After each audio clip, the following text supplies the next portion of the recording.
Business angle کس طرح کا پروڈکٹ ہے یہ ایک اسلامک بینک کے لیے اگر وہ ہاؤس فائنینسنگ دے رہا ہے facility as compare to a conventional bank? کیونکہ آپ نے خود کہا کہ اس میں اونرشپ لے رہے ہیں آپ ایسٹ کی، تو رسک ایلیمنٹ زیادہ ہے ایک بینک کے لیے.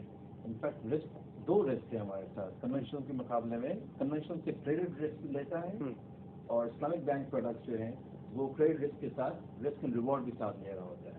ٹھیک ہے، مثال کے طور پر کیونکہ اونرشپ اس کی ہوتی ہے ساتھ ساتھ مشارکہ ہوتا ہے، تو اس مشارکے کے ساتھ چونکہ اونرشپ کی ایک ڈیفینیشن آ جاتی ہے تو اس پروڈکٹ کے ساتھ اینی رسک انوالو وہ اتنا اس کے ساتھ وہ نقصان شیئر کرتا ہے. ان لائک کنونشنل بینک ہے، کنونشنل بینک لون دیتا ہے، لون کے لیے سے وہ پیسے کے اگینسٹ وہ پیسے ہی چاہتا ہے. صحیح. مارگیج جو ہے وہ ایڈیشنل کولیٹرل کے طور پہ اس کو دیا جاتا ہے بینک کو.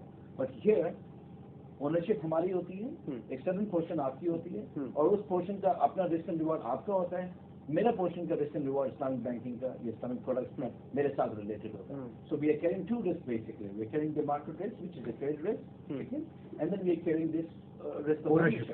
ٹھیک ہے، اس کے ساتھ جتنے بھی rewards risk and rewards related ہیں ایسوسیٹڈ ہیں وہ ہمارا بھی ساتھ ساتھ ہے. تو آپ دیکھیے کتنا میجر ڈفرینس ہم کریٹ کرتے ہیں بٹوین دیز ٹو پروڈکٹ. ایک کسٹمر کے لیے، ایک انڈیویجول کے لیے، ایک سوچنے والے کے لیے آپ یہ دیکھیں کہ وہ جتنا خدا خواستہ عام لون کے مقابلے میں کوئی سی بات ہو جاتی ہے تو 100% جو ہے نا بینک لاس ہو جاتا ہے. کلیئر ہے، کنونشنل بینک کلیئر ہے. The entire burden is on the recipient. ٹھیک ہے، از آن دی کسٹمر.